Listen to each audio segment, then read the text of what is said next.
Welcome to the Are We Idiots Show, where we question the status quo on society's important issues while mixing in plenty of laughs along the way. Now, here are your hosts, Mark Weaver and Rich Kroll.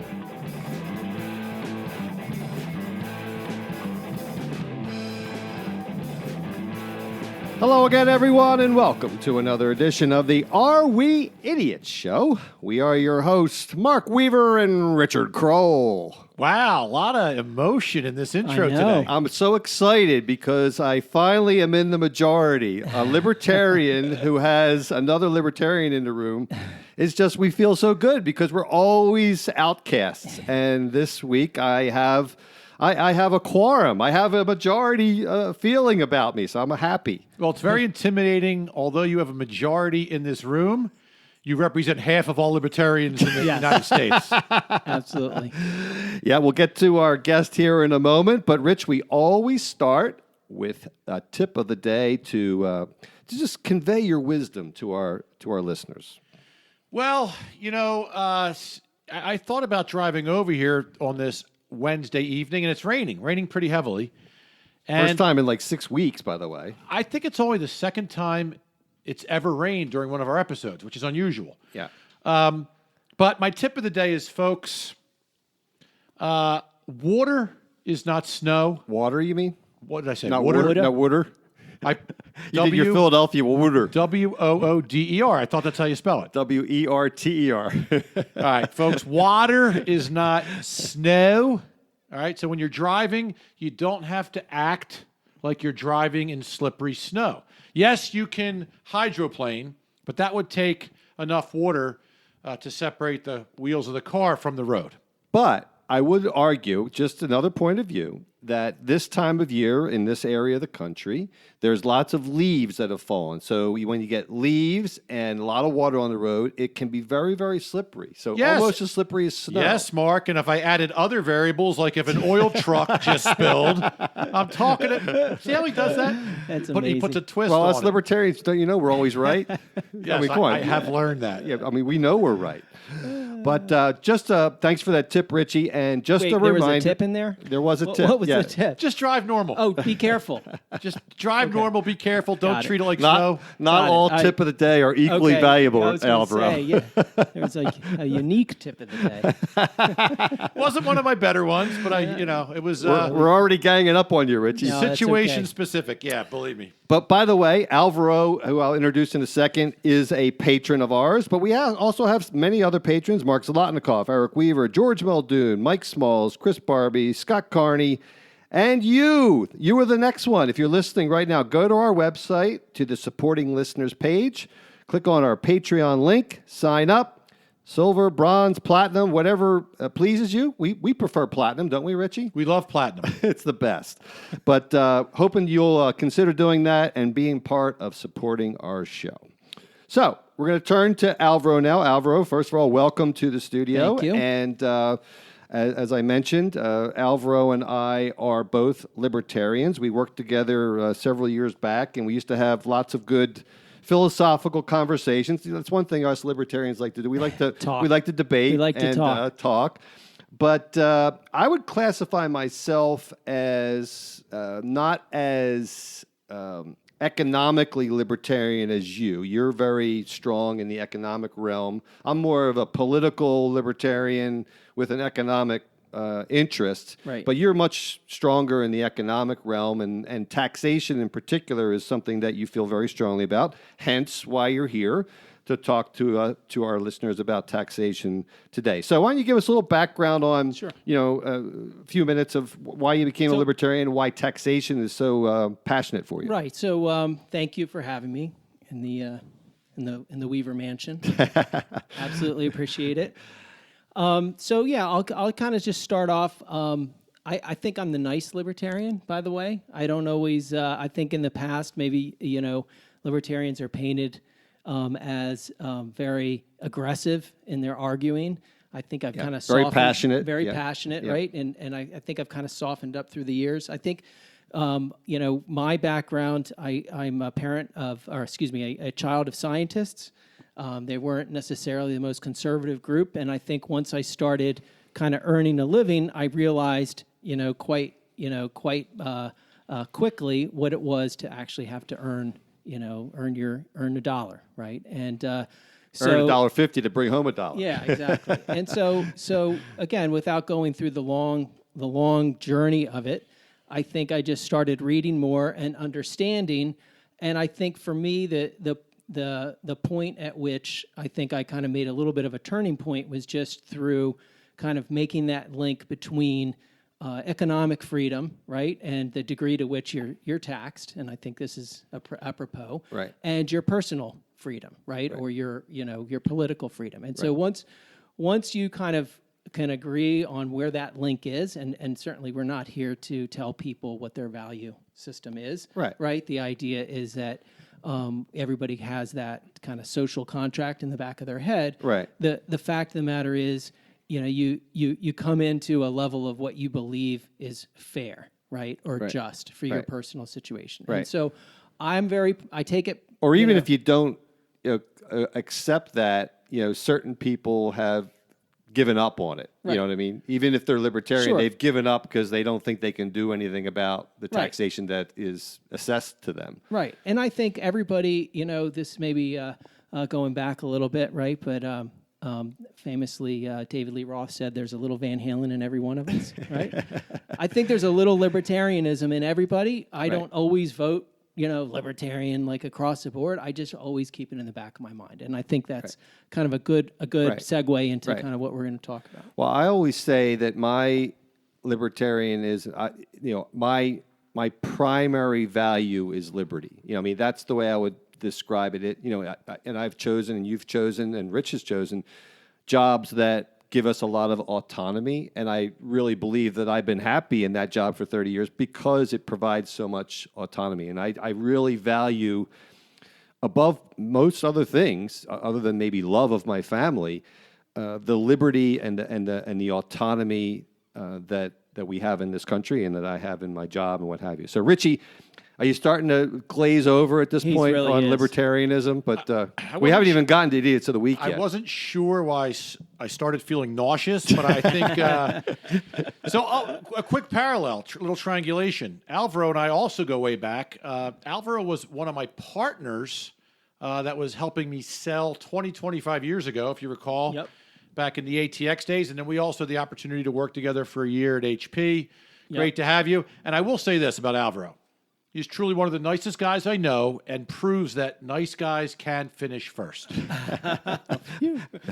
that mean you finished first? Yeah, that's news to me, right? Yeah, I appreciate that. No, But here's the deal. I'm about to be bored out of my wits listening to you libertarians. So Rich, maybe you'll learn something. Maybe you'll, instead of being middle of the road on everything, maybe you'll actually take a stand on something. If I become a libertarian, will that mean I'm always right about everything I ever say, like Rich, you? Most things, because you'll be well informed. You're already you hang out with one, right? So I have some libertarian tendencies. Yes, Very I do. few. You're libertarian curious. All right, so we're going to dig a lot more into that. First, we're going to do Idiot of the Week. We're going to get to that in a second. Then we're going to talk about the totality of taxation. And just as a kind of primer, Rich knows I love Primer? that. No, primer. We're going to talk about not only federal income tax and state income tax, which everyone's familiar with. We're going to talk about some of the more obscure taxes so you can get a feel for the totality of what you're paying every year. And then we're going to conclude the show with strange and unusual tax breaks, Richie.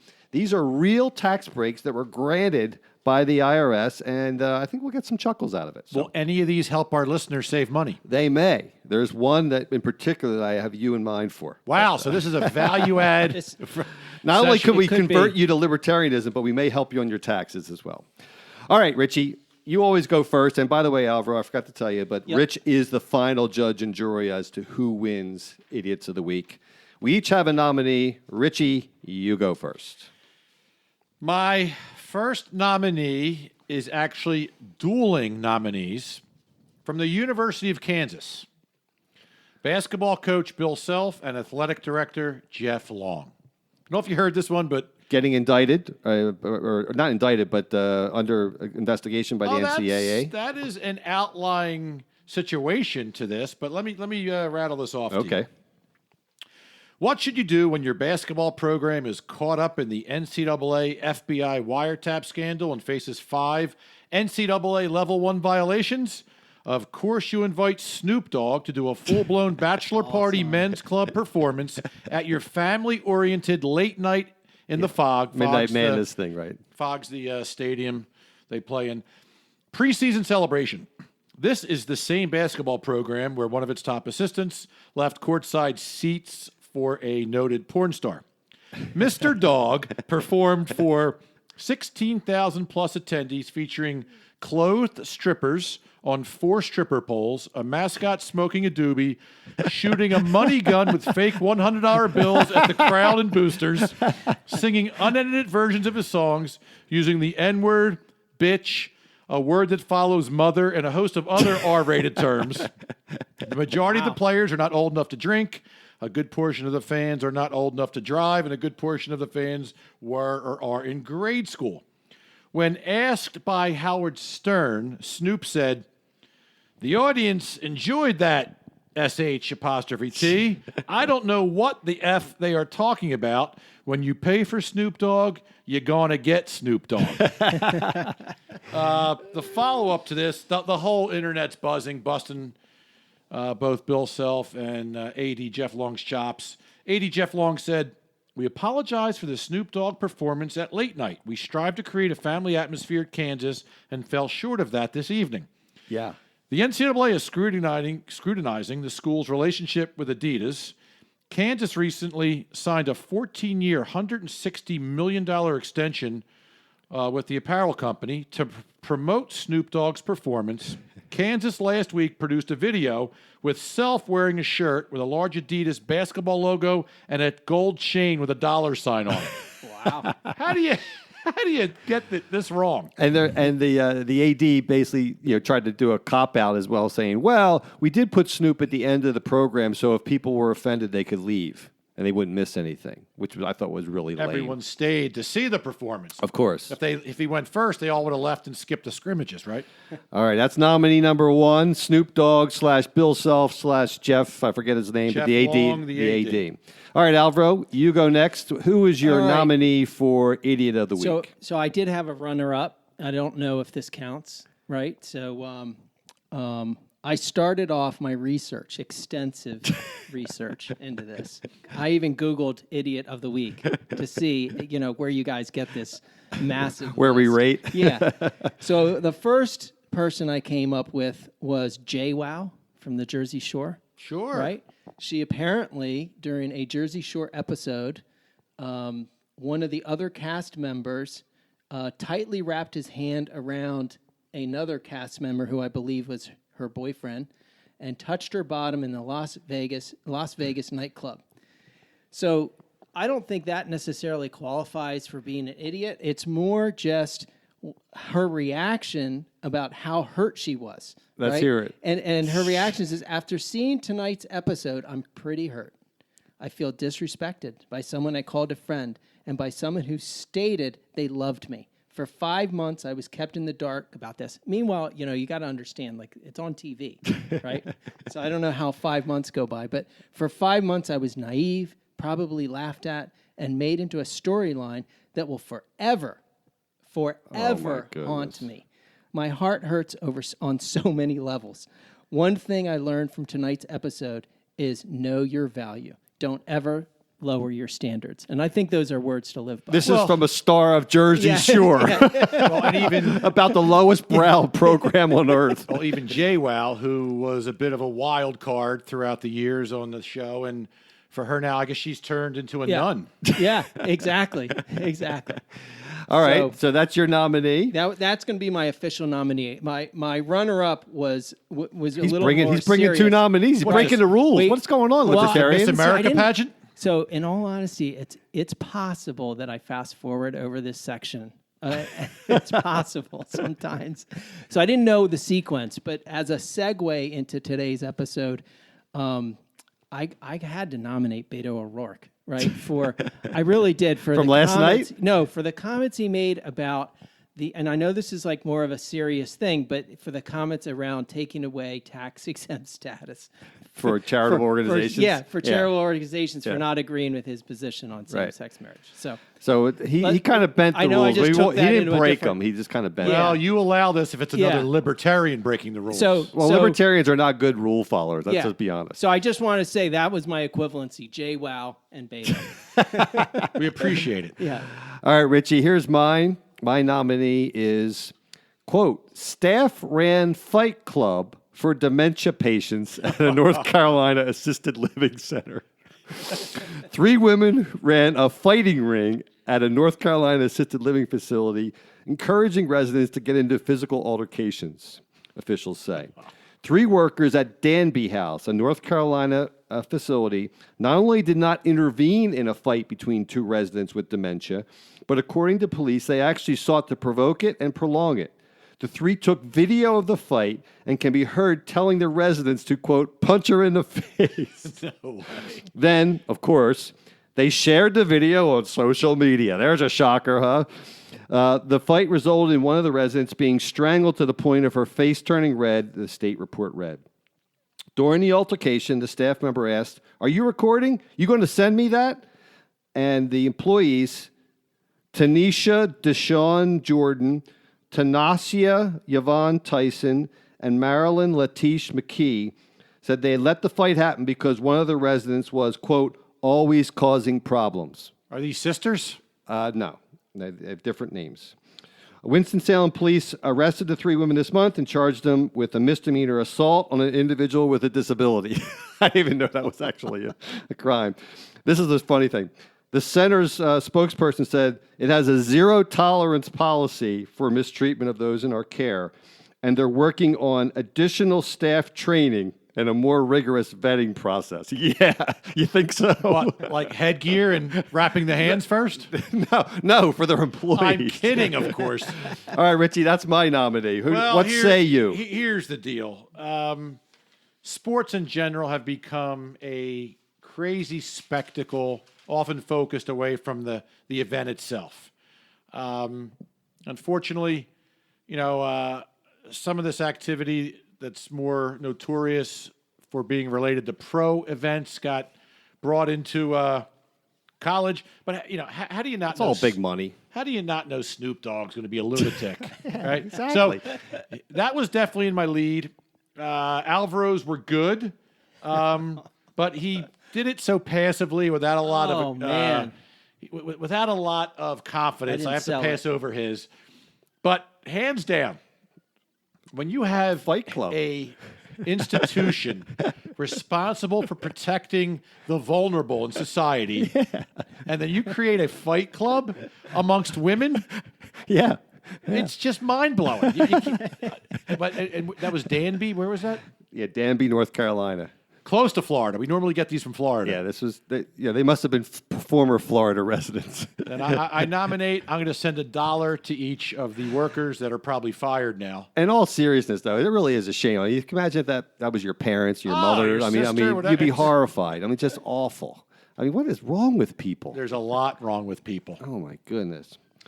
All right, folks, we're going to transition now. We're going to talk about the totality of taxation, and I always typically introduce this segment by saying, how this came about. Obviously, I was talking to Alvaro about it, but really current events with Elizabeth Warren and Bernie Sanders are 2 of the top 4 contenders for the Democratic nomination. And by the way, in a few episodes, we're going to be doing the top Democrats versus Trump. We're going to do a 1 year out from election show, and we're going to pontificate about how they match up against Trump for a year from now.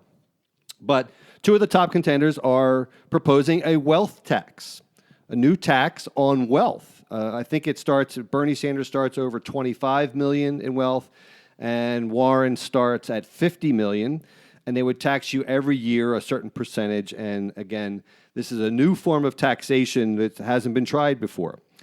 I'll read to you the other thing that prompted me to do this episode. In 2018, Richie, listen to this stat, and Alvaro, American consumers spent an average of $9,031 on federal income taxes, $5,023 on Social Security taxes, $2,284 on state and local income taxes, $2,100 on property taxes, $77 on what they call other taxes. That combines to $18,600. Now, this is average. Obviously, a lot of us pay a lot more than that. At the same time, the average consumer was spending $7,900 on food, $4,900 on health care, $1,800 on apparel and services. That only comes out to $14,000. So right out of the gate, for the necessities of life, you're paying $4,000 more in taxes than that. If you add in electric and phone services on top of those other consumer things, you still don't get up to the amount of taxes one pays. So, I thought that was very stark. And obviously, several of us are in higher income brackets. You're paying a lot more taxes than that. But I feel for the middle class folks that are paying more in federal and more in total taxes than they are in these necessities of life. So that was a really a wake-up call for me on how intrusive taxes are, and we can talk about the history in a second, but just initial comments on the totality of taxation and what I just said, and then we'll move into some of the history of taxation and go from there. Go ahead, Alvaro. You're sitting on the edge of your seat. Just look like you're chomping I'm a little to comment. fidgety, I must say. Yeah. You're making me nervous. Making me very nervous. I might get... So yeah, I mean, all the percentages, all those different kinds of statistics and everything like that. I think the most important thing is that, we all at some level, we all kind of pay out a certain amount to taxes, right? And ultimately, we have some scale inside us that says, is it worth it? Is it not? We certainly have already mentioned, right? We're not here to kind of redefine the social contract, right? Oh yeah, I am. Well, but what I'm trying to get at is that from just that perspective of that oftentimes somebody will tie their own value system to what they pay out. Do you think people are actually thinking about it in the statistics that I just think quoted? Do you think people say like, "Wow, I'm paying more in taxes," or they don't even think about it? They just look at what their net check is. They don't think about it. You don't think so? They think about it, and I think that's why kind of what I'm getting at is that you really do. The first part is to maybe understand just what are the buckets that you're filling, right? Right. Where is it that your money does go, and it's a law, right? I mean, ultimately, so you have to do it, and then if we have time, we can get into maybe some more insidious ways that, and I say that nicely, right? That you can be taxed without really even knowing it, right? And I think that that's something that most people aren't aware of. And So, Richie, let me get you in here. So, do you think, I think I already know your answer because you kind of blurted it out, but you don't think people look at their check and say, wow, I can't believe how much they're taking out in taxes? You don't think people look at that? They just look at what the deposit goes in, or they... I think some people do or absolutely have, but there's nothing you can do about it for the most part, except try to come up with ways that you're going to get into at the end of the show on how to reduce your tax bracket. I think people just say, hey, I get taxed, and just look at the amount that went into their checking account. They don't actually analyze. They know there's all these taxes, and they just accept it. And I think most people accept it because, for all intents and purposes, we have the top country in the world, or at least one of the top countries in the world, with the best education and the best roads and the best infrastructure and the best schools, blah, blah, blah. And they mentally think, okay, all our taxes go towards that, so I'm okay with it. But where the problems come in is, are the percentages the right percentages, and where do these taxes really go?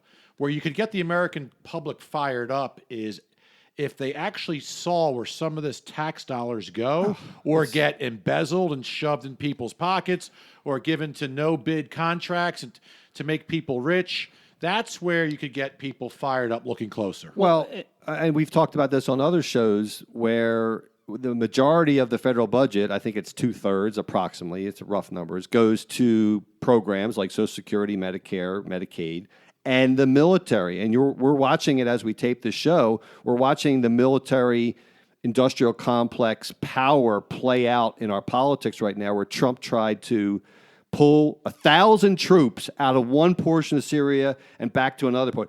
And both parties, the duopoly and the military industrial complex, came down on him like you would not believe.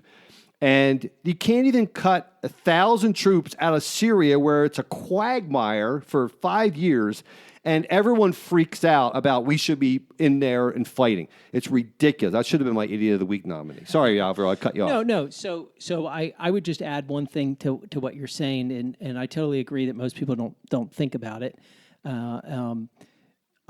I think the harder part of it isn't so much what to try to compare and say, well, is a military budget worth it, or should we fight climate change, or is things like Medicare for all worth it, and all that thing.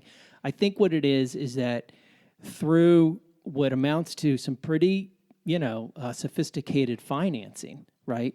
We are actually borrowing. We're borrowing against future earnings, right? Yeah. And so what gets us into trouble, and again, this is not unique to governments, right? What gets you and I personally into trouble is when you kind of like you anticipate income. Exactly. You're essentially borrowing against future earnings, right, at a discounted rate. So you're hoping that you make more, and essentially what they're saying, when whoever the lender is, I'm going to loan you this money based on whether I believe you can do it.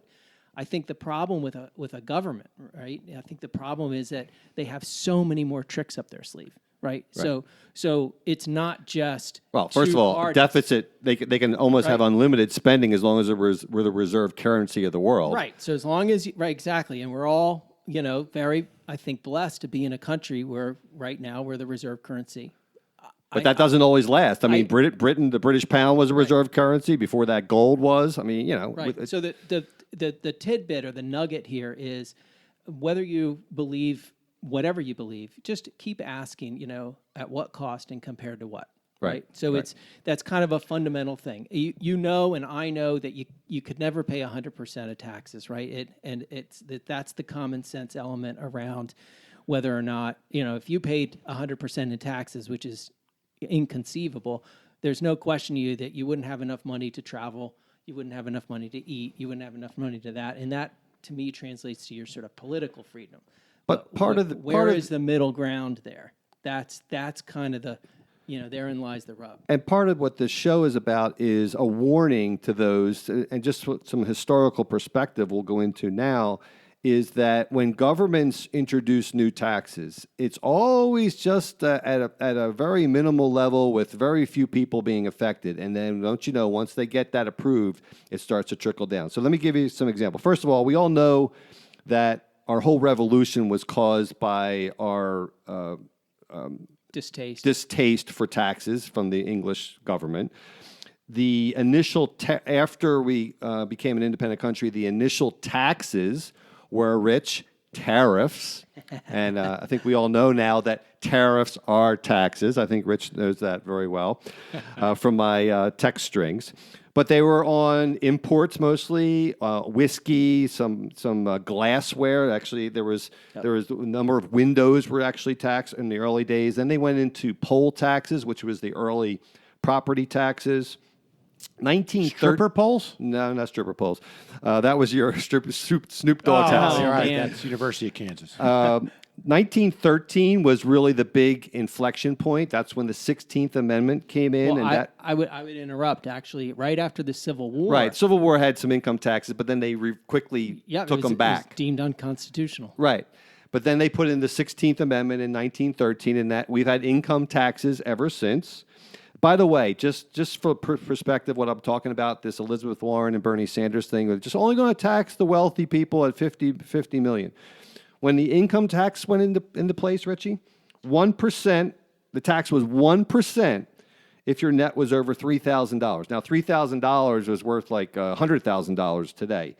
6% tax, 6% federal tax if your income was over $500,000 in 1913. That's equivalent of $12 million today. So if you make $12 million today, your tax would only be 6%. Versus 50 or whatever it is. Versus whatever it is. It's 37, I guess, is the federal. All in. Federal, yeah. But there was no state taxes back then, right? So the point is that once the government got its hooks in us, it just kept lowering the bar to get more up. They're addicted to the revenue, okay? So nowadays, obviously, federal taxes are 37% at the top rate. It's a progressive system. It goes up from nothing all the way up to 37%. Social Security and Medicare is 12.4%, and that's split from the employer and the employee. They pay 6.2% apiece. Capital gains taxes, these are all under the income tax realm. Capital gain taxes can be anywhere from 15 to 20%, and that's essentially a double taxation. And then state taxes vary from 0 in many states all the way up to 13.3% in California. And then, of course, we have local taxes, local wages. Alvaro lives in the city where he pays a city wage tax, which is an outrageous tax. They actually have entertainer tax, jock taxes in the cities where it's earned. So those are the income taxes. And by the way, the highest burden of both state and local taxes combined, this surprised me, is in a town called Arab, Alabama, where their total burden is 13.5%. They should change the name of the town. That's probably part of the problem. So what do you think about that, Alvaro and Rich? For the history of how we got here, the insidious nature of how the government treats us with regard to increasing taxes continually. They're addicted to the revenue, and now they. And by the way, I forgot to mention this. Another inflection point I think was during World War II, where they started the payroll withholding, where they actually. Before that, you had to pay your taxes. Then they started taking it out of your check during World War II because they wanted the money quicker. And that really turned the tables and gave leverage to the federal government over the states, because now the states have to get reimbursed from the federal government. I've talked enough.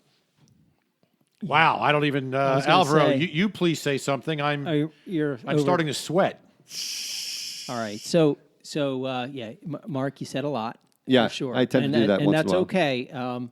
I would just add a couple things into that. So to the payroll thing, I think that is one way that you don't realize what's going on, right? I think that's definitely something that most people aren't aware of. It's kind of like easy pass, right? Like you don't really know what the toll is, and until they you look at your bill and you're like, oh my God, like it costs that much now. But I think I guess the comment that I would make is that you can sort of rail against the machine as much as you want. I think the main thing is, to Rich's point earlier, you really can't change this fundamentally. I mean, I think we are stuck somewhat with a progressive tax system. Why can't we though? Why can't we, as the people that elect these people, band together? And I think apathy is probably our biggest obstacle. Yeah. But we really do control this. I mean, if we wanted to. Do you? I mean, we I do. think the challenge. We, the voters, do. Well, I mean, as a collective, but I mean, the idea is that you don't. I guess it really becomes a personal decision. Like, where would you spend your time, right? Would you maybe choose, the three of us are in a profession where maybe the more you work, the more you potentially could earn. Right. And so the ability to offset a 2% increase in taxes, are you going to, I mean, again, maybe this is a little bit of a different direction, but where is it that where are you going to spend your time? I don't mean you and I and Rich individually. I'm talking about in the collective. I would have to start that way. Yeah. I mean, I guess it would, but Yeah, but politicians. I'm calling one of my first of 3 timeouts. It's like a yellow flag. Yeah, this is very intimidating because you two are both wicked smart. So you, Mark, are the one who often tells me and our audience about certain areas in life that just can't be changed or statistically don't make sense to try to change. This is even bigger than that. We control who we vote for, but people aren't stopping to understand who can they vote for every time that will lower the taxes. And 90% of the time, campaign promises are not true or broken anyway. So we just take it and move on. And to Alvaro's point, how are you going to spend your time or find ways to try to impact elected officials that will help us lower taxes? This is way bigger than a collective anything. Well, you're misquoting me once again, Richie. All I've said is that with regard to the gun debate, I think that's what I didn't mention that. Albert. You were referring to saying I was saying that if you change a law, a psycho killer, homicidal maniac doesn't care about changing the law. That's what I was saying. You can't make a change. Alvaro, You can't affect that. Do you see what I'm dealing with? I never mentioned He anything about- constantly I misquotes. want you to me. say I've He learned constantly a lot just by coming misquotes. back. Thank you. me. Thank you, He Alvaro. just does not listen. He constantly misquotes. Here's me. how I would sum it up, right? So I'm with you, right? Ultimately, a flat tax. I would love for everybody to just pay. Amen. Literally write a check.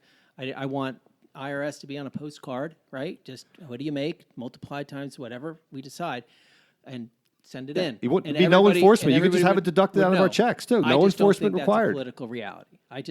I think at this level, what you're more trying to do, and maybe this is a little like gloom and doomish, is you're really just trying to avoid running into the brick wall, right? I think that any sort of a negotiation in some kind of a public effort has got to be around, guys, let's just stop spending more than we make, right? And let's just essentially try to get control of, the things that matter to us, right? And maybe we decide that education, things like that, isn't something that should be in the public domain, right? And that would be kind of the position of Vouchers.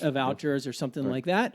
Maybe you decide that social programs like Medicaid for all, maybe that shouldn't. Those are all personal choices. But I think where you have to kind of, once, and I'll end it with this, and maybe I'm already talking too much, right? But once Obamacare passed, right, that went to the Supreme Court. Right, and ultimately, Roberts. Roberts made a decision that effectively said, "Yes, this doesn't go this way, but as a tax, Right. Yeah. you can do it." Once that happened, I think it just kind of it's a point of no return. And the other reality is that there's a certain percentage of our populace that are looking to get handouts and they're looking to get money from others, and so that's not the way us three operate, but the reality is that there are a lot of people looking to get freebies from others. Tax the wealthy is a big thing going on now, income equality, whatever, and that it's all masked with this envy, which I think is a really insidious thing. So One of our listeners from the Danby Institute, North Carolina, just texted me and said, "Rich, these guys are very confusing yet articulate and intelligent. Could you say something that helps us understand what they're saying?" Bottom line, while you guys are going back and forth with your the federal government historical- is too big. We don't need to fund it that much. That's the bottom line. So, and he interrupts me a lot, as you can tell. Yeah. So, I misquote him, and he interrupts me every show. Bottom line, taking everything you're saying, on average, how much all in does the average American pay in income taxes when you add federal, state, local, Social Security? That, I think, would be interest people to help maybe elicit some behavior. Well, I don't think you can actually come up with that because it varies certainly because it's a progressive system, so it varies by income, and it also varies a lot by state. We talked about Delaware and Just Florida, give me whatever, have no state. One of us. Well, in the state of Pennsylvania. I was gonna say- 40% of the populace doesn't pay any federal taxes. Zero. I would say 40-45%. All right. So if I look at my paycheck and I federal do the level. math and add it all together, it's between 40 and 50%. I think if you just looking for a round number, it's not 70.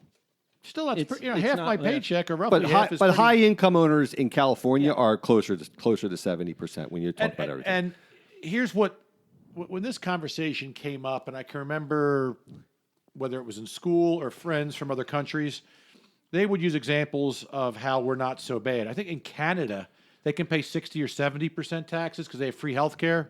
Well, in Europe too. A lot of the Scandinavian countries that Bernie Sanders often quotes, they don't mention the fact that if you're at $50,000 or $60,000 in income, you're paying 50% or more of federal taxes, and so there's nothing quote free as free college, like they said, or free health care. It's all paid for. So that's the argument some of our elected officials will use. Look at all you get for what you pay compared to other countries. Right. Yeah. Well, it was used last night in the debate. Yeah. How about that? Right. So let's move on to some of the consumption taxes, because I think that's really where a lot of people are familiar because, in your pay stub, you see the federal tax, the FICA, even the local taxes, but the consumption taxes really do add up. And Alvaro's got some examples. I have some examples.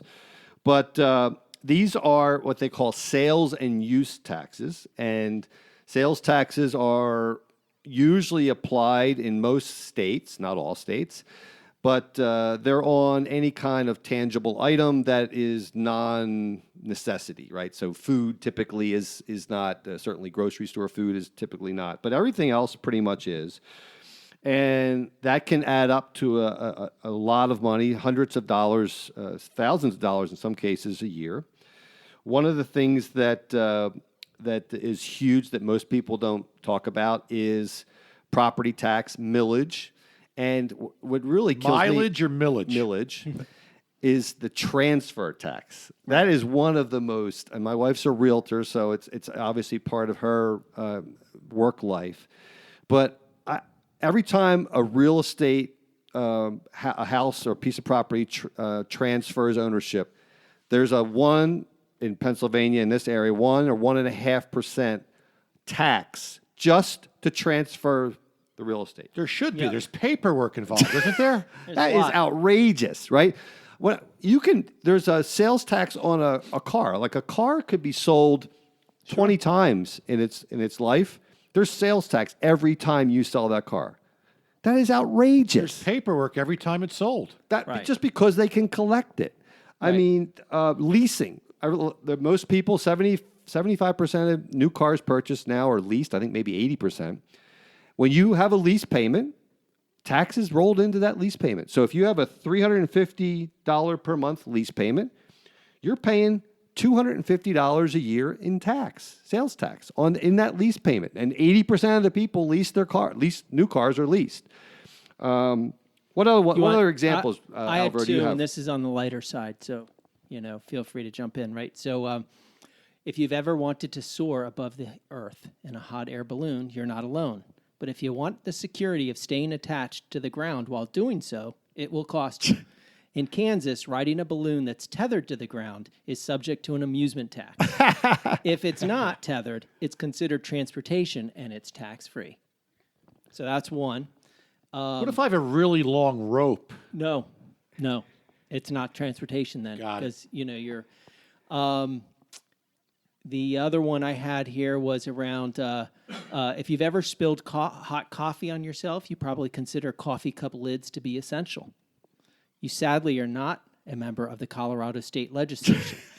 Non-essential packaging is subject to a 2.9% tax. While the coffee cup is considered essential, the lid is not. See, that's important because there's been several times during the show I wanted to throw my hot coffee on Mark, but I couldn't because I had the lid. Yeah. So I'm willing to pay the tax prohibitive for that. Or I should say Mark was willing to have a tax Richie, paid for that.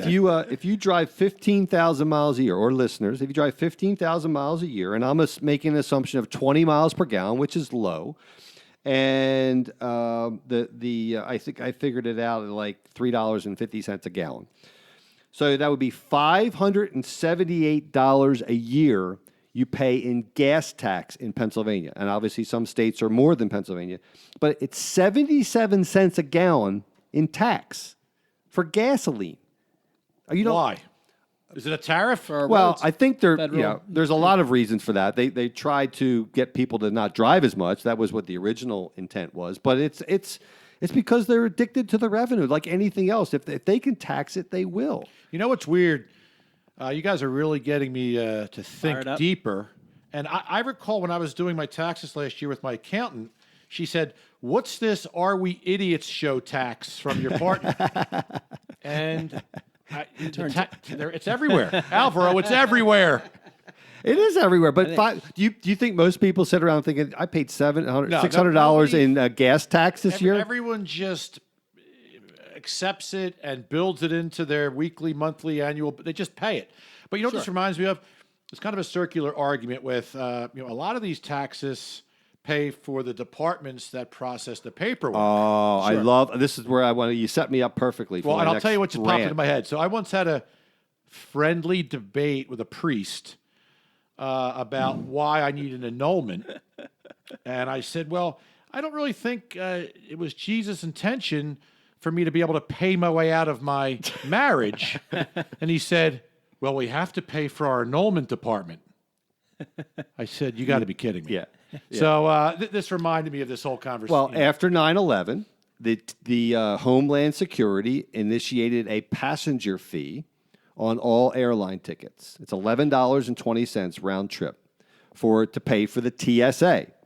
Now, we all know that they've done blind tests for the TSA. Right, guns get through. They miss 80% of everything that goes through. So everyone pays $11.20 every time they fly somewhere, times millions and millions of flights every year, to pay for a TSA that is lousy at their job. That's the antithesis of efficiency. Can you imagine how bad they would be if we didn't pay that tax?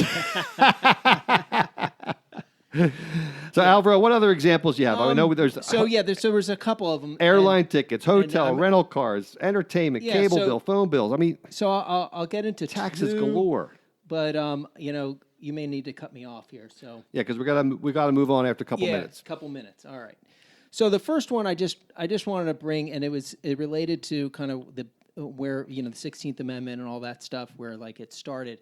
And this is going to sound like part of your conspiracy show, right? But it's not. In 1933, we passed the Executive Order 6102, which effectively made it illegal for Americans to have gold, right? Right. Now, again, I'm not trying to become, an expert in this topic. My only point is that when all the gold was received, we then magically repriced that, right? So whereas we confiscated or we made people turn it in at $20.67 per ounce, within months it now was $35. So what I'm trying to get at here is that is a tax of sorts, right? Essentially, what you're doing is you're essentially devaluing the currency, and it has the same impact in your day-to-day as a tax. Oh, right. Reverse psychology economics. Right.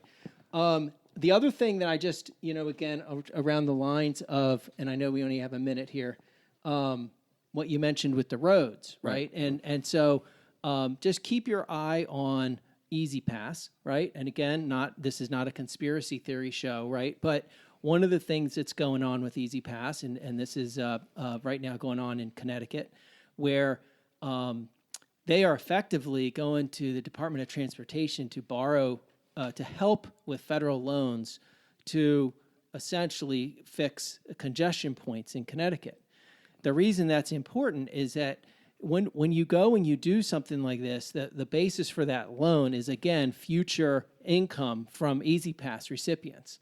Well, how does a state pay for that, right? So essentially, even though you're getting rid of a congestion point and there's some economic value to having good infrastructure, over time, your cost to driving that road can be really variable, right? Right. We talked about that on one of our shows, variable pricing. And if you look at, and I'm not going to go down the path here of kind of all the deal making, but all of those New England states, which essentially are transport through type states, they look at this as a method a gold mine of getting revenue. And I never look at my Easy Pass statement ever. Right.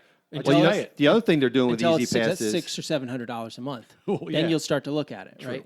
The other thing they're doing with Easy Pass is they're actually, some places they've experimented with sending warning letters to people because they know when you entered and when you exited. They know the mileage, and they can track whether you were speeding or not. Yeah, that definitely is in the conspiracy realm. But they haven't started ticketing people yet, but they are tracking that. So they can tell whether you were speeding. Tickets are a big way. Oh, yes. Huge revenue. Yes. Huge revenue. That's what local cops do. Speed traps, DUI traps are... and they're typically at the end of the month. Yeah, they're revenue officers. That's what no they one's are. going to argue listen. If we're all in the technology space, if we ever go to smart cars, and they just dictate you can't go 65, you have a limit that the car can go. Right. They're going to lose revenue. Exactly. This is getting eerie. I swear I saw an alien looking in the window. All right, so we got to move on, but just before we close closing comments in this segment. Airline tickets, hotel and rental cars. I rented a car. I'm going to Tucson in a few weeks. The car rental was $290. It was $185 for the car. The rest of it was taxes and required fees, $105 in taxes and required fees. So, I mean, it's everywhere. Look at your phone bill. Look at your cable bill. Look at all the taxes on the bottom of the bill. It's astounding. People, pay attention to how much you're paying in taxes.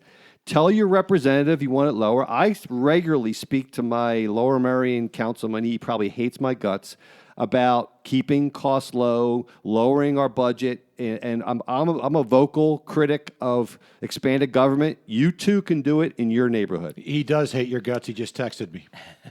Final comments for you, Richie, before we move I on. apologize to the listeners. When I first heard this was an episode on taxation, I thought you said taxation without representation. So I just studied the Boston Tea Party. So I didn't have as many facts and figures. No, interesting, fascinating, slightly frustrating because I really don't know what the heck we can do about it. And you really don't pay much attention, let's be honest. I try not to. Alvaro, final comments in this segment before we move on to some crazy deductions. No, I think we've covered a lot, honestly. I think we mentioned it. I think the main thing is just pay attention. Just understand where it is. Are you a vocal critic with your councilman? I am not. I speak up, my friend. No. Come on, we libertarians. We got to use speak the up. same energy and try to, play better offense. And he didn't get into it, but he's a gold bug. But we won't get into that. No. All right, folks, we're going to move on. So these are some the U.S. tax code allows for many unusual but legitimate tax deductions and tax credits. Here are some that you might find interesting. Babysitter expense. A mother claimed her babysitter expenses as a deduction because she was performing charitable deeds while she was away from her child. This would mean that you pay someone to look after your child while you work for no pay at a charity. In this case, the tax court rejected and overruled the IRS ruling when, despite not having money go directly to the charity, a parent used the babysitter expense as a charitable contribution while volunteering for a charity. That's it. That's crazy. I would have never thought of that. But your wife probably gets babysitters and donates her time at a school. You should be writing that off, Richie. I am going to. Richie, here's one. Sex change operation expenses. Oh, this is going to save me a lot. This is the one I was thinking about for you. A man who was diagnosed with a gender identity disorder, he felt he was trapped in a woman's body. A GID? Yeah. Wanted to deduct almost $22,000 in out-of-pocket medical expenses for various surgeries, including hormone therapy, sexual reassignment surgeries, and breast augmentation in order to become a woman. Here's what the tax court decided. The hormone therapy and the sex change operation in the amount of $14,500 was a qualified medical deduction. Thank God. However, the expenses for breast augmentation was not. It was deemed non-deductible cosmetic surgery. Okay, so I'm going to benefit in one area and I'm going to be hurt in the other area. That's fine. Did you hear, by the way, a related topic, Johnson & Johnson got sued and won an $8 billion award in the Philadelphia court for a boy that was given their drug and he grew breasts. Wow. And he had torment his whole life, which is kind of a shame, but that's what happened. Right. One more, Richie. Cost of body oil. This is another one I was thinking Body about. odor? No, Oil. Oil, sorry. For one bodybuilder, benefit from this. it worked. He claimed a deduction for the cost of body oil that he used in competitions. He used to be a bodybuilder. Yes. The IRS didn't seem to have any problem with this, and it was a regular business expense. Is that kind of crazy? Kind of crazy. Here's some funny ones. In Wisconsin, cloth diapers are not subject to a tax, but disposables are. In Texas, cowboy boots are exempt from sales tax. They should be. But hiking boots are not. Absolutely. In Ohio, a corpse in a mortuary gets makeup applied on it without getting taxed, but a living person is taxed for the makeup that gets applied in the beauty salon. What if a living person that sits in a coffin gets makeup? That's a good. I contest it. How about this one? In Maryland, oyster farmers get a tax break, but those who farm other types of shellfish don't. Clams do not deserve that's anything. That's the picking winners. Yeah, picking winners, corrupt government, corporate welfare, on and on and on. Last one. People who were persecuted by the Ottoman Empire in between 1915 and 1923 were exempt from taxes in California. What if we have distant relatives that were persecuted by the Ottoman Empire? Do you? Could be. I think I do, actually. do? They may be 23 plus exempt. me. Well, final comments, folks, before we adjourn. Anything? No. Alvaro, thanks for stopping in. It was good to have you. Thanks for like being I a said, patron of the show. No problem. It's really fun. Good. Well, hey, I Richie? got to admit, this is really educational. maybe more educational on most of our shows for our listeners. But the beauty of it for me is I'm now going to step up my hormone replacement meeting While appointment. applying body stay away oil. from because stay away from the breast augmentation. Why? Yeah, Because that's not deductible. that doesn't count. Maybe rub some body oil on it too, on top of that breast Yeah, augmentation. great suggestion. All right, folks, we had a fun show today. Make sure you tune in next episode when Rich and I ask the question, are Americans less patriotic? Rich felt passionate about this subject, and I'll give you a little hint. We may disagree strongly on this subject. Rich tends to think that things are a little different today than they were in the past. I don't think so. We'll expand on that our next episode. And as always, please remember, if what you see or hear sounds idiotic, then we're just the guys to help you sort it out. See y'all next episode. Take care. Thank you for listening. Please download, subscribe, share, and review on Apple Podcast, Spotify, Stitcher, Google Play, and also our website.